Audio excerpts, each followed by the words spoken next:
এবার দেখছেন মটর ডাল দিয়ে কুমড়ো শাক, খুব সাধারণ রান্না কিন্তু খেতে খুব চমৎকার, শীতকালে দারুণ লাগবে।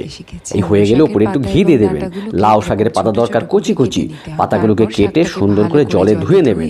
জলে ধুয়ে নুন দিয়ে সেদ্ধ করে নেবেন। সেদ্ধ করে নেওয়ার পরে পাতাটাকে ভালো করে জল ঝরিয়ে আলাদা করে রেখে দেবেন। এরপরে আগের দিন ভিজিয়ে রাখা মটর ডালগুলো সুন্দর করে নেবেন, নিয়ে একটু সেদ্ধ করে দেবেন। দেখবেন যেন বেশি সেদ্ধ না হয়, অল্প নুন দিয়ে সুন্দর করে সেদ্ধ হয়ে গেলে ওগুলো তুলে রেখে দেবেন। দিয়ে তেজপাতা, লঙ্কা, জিরে, কাঁচা লঙ্কা, শুকনো লঙ্কা, একটু আদা বাটা, একটু টমেটো দিয়ে সুন্দর করে নাড়বেন। তারপরে একটু হলুদ, নুন, জিরে বাটা, ধনে বাটা দিয়ে ভালো করে নাড়িয়ে এবার ওই যে লাউ কুমড়ো শাকটা উপর দিয়ে ভালো করে মেশানো হয়ে গেলে তারপরে মটর দেন। মটর ডাল দিয়ে একটু সেদ্ধ হতে দেন। সেদ্ধ হতে দিলে